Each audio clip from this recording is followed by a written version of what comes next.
Sir Akhilesh Yadav ने कहा है कि जो हमारी योजनाएं थी योगी वही योजनाओं को आगे बढ़ा रहे हैं, तो क्या कहेंगे इस पे? नहीं, मैं किसी की बात पे कोई कमेंट नहीं करता। नहीं, मैं किसी की बात पे कोई कमेंट नहीं करता। इस समय हमारे साथ हैं राजेश अग्रवाल जी, वित्त मंत्री हैं योगी सरकार में और बरेली से आते हैं और भाजपा के वर्तमान में कोषा अध्यक्ष भी हैं। तो आइए जानते हैं कि योगी सरकार में वित्त मंत्रालय है इनके पास, तो इस पे आपकी क्या रणनीति अब आपने बनाया है सर? वित्त मंत्रालय सुविधाओं के लिए होता है, वित्त मंत्रालय अड़ंगा लगाने को नहीं होता है। इसके माध्यम से जितनी भी योजनाएं होती हैं उनको धन का आवंटन, और धन आवंटन करके ये विभाग ये देखता है कि वो पैसा वास्तव में ठीक ढंग से लग रहा है या नहीं लग रहा है।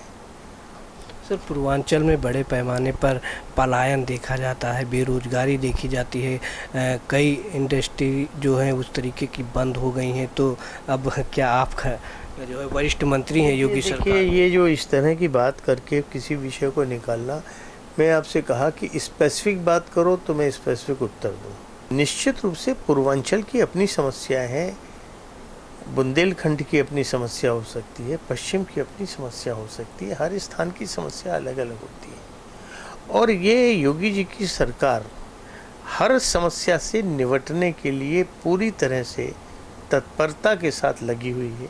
अच्छा, बुंदेलखंड पे जिस तरीके से सर किसान आत्महत्या करते हैं, क्या बड़े पैमाने पर उसको रोकने के प्रयास किए जाएंगे?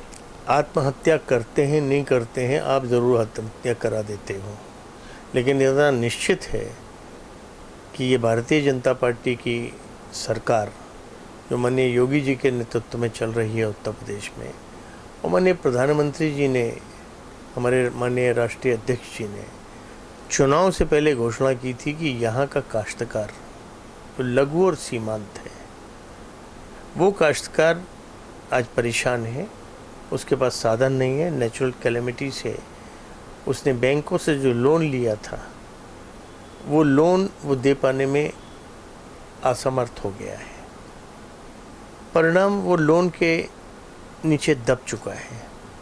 अतः इनका लोन माफ़ी हो। भारतीय जनता पार्टी की जब सरकार बनी, हमने मैंडेट इस बात का लिया, जनता ने पूर्ण सहयोग किया, और आज इस स्थिति में कह सकते हैं कि 18वें दिन जब भारतीय जनता पार्टी की पहली कैबिनेट बैठक हुई तो माननीय योगी जी ने जो है काश्तकारों के हित में, जिसकी बात आप कर रहे हैं, उनके हित में जो है वो ऋण माफ़ी योजना जो है वो रखी। तो काश्तकार निश्चित रूप से खुश है। काश्तकार जो किया करता था, मैं उसकी चर्चा नहीं करता, लेकिन अब ऐसा नहीं होगा, ऐसा मेरा विश्वास है। अदालत ने साफ किया है कि अब उमा भारती, आडवाणी जी, जोशी जी, ये जितने राम मंदिर वाले मुद्दे में इन्वॉल्व थे, जिन पे केस था, वो अब चलता रहेगा। तो क्या राम मंदिर अब भाजपा नए सिरे से उस पर विचार करने वाली है कि फिर योगी सरकार में ही बन जाएगा? भगवान राम का मंदिर ये हमारी आस्था का प्रश्न है। वो बनेगा कैसे, ये कोर्ट का डिसीजन है। हम सब बहुत अच्छी तरह जानते हैं कि ये कोर्ट में केस चल रहा है, सब जुडिस है। माननीय न्यायालय ने बहुत स्पष्ट कहा कि न्यायालय के बाहर भी इसको जो है सुलझाया जा सकता है। तो उसके ऊपर जो है बराबर जिनको करना है वो अगर प्रयास कर रहे हैं तो कर रहे हैं।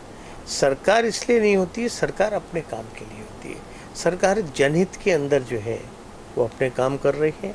भगवान राम हमारे आदर्श हैं। हम राम राज्य की कल्पना करते हैं, उसको साकार करने का प्रयास करते हैं। राम मंदिर बनेगा, ये हमारी आस्था का प्रश्न है। अच्छा सर, ये अभी जो केंद्र सरकार ने वीवीआईपी कल्चरल जो है ख़त्म करते हुए उन्होंने कहा है कि अब लाल बत्ती का मंत्री और विधायक सांसद नहीं प्रयोग कर पाएंगे, तो इस पे आप क्या कहेंगे सर? नहीं, निश्चित रूप से जो है वो कोई भी आदेश, और वो भी माननीय प्रधानमंत्री का है, तो इस पे कहने का और कमेंट करने का कोई औचित्य नहीं है। उसका अनुपालन ही होगा।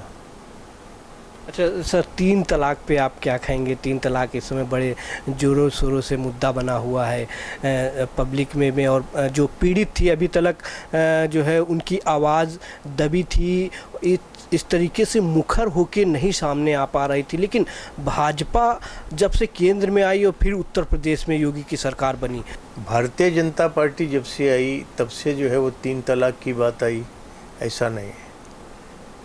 आपको मालूम है कि माननीय न्यायालयों में ये वाद दायर हुआ और माननीय न्यायालय ने अपना उसके ऊपर वर्डिंग्स दिया, और जब वर्डिंग्स दिया तो उसके ऊपर चर्चाएं शुरू हो गई। आपके टीवी, आप जैसे अन्य भ्राता लोग जो टीवी चला रहे हैं, विभिन्न चैनल हैं, उन्होंने लोगों को बुलाकर उसके ऊपर चर्चाएं शुरू की, और परिणाम उन चर्चाओं का क्या हुआ कि लोगों के अंदर जागृति हुई।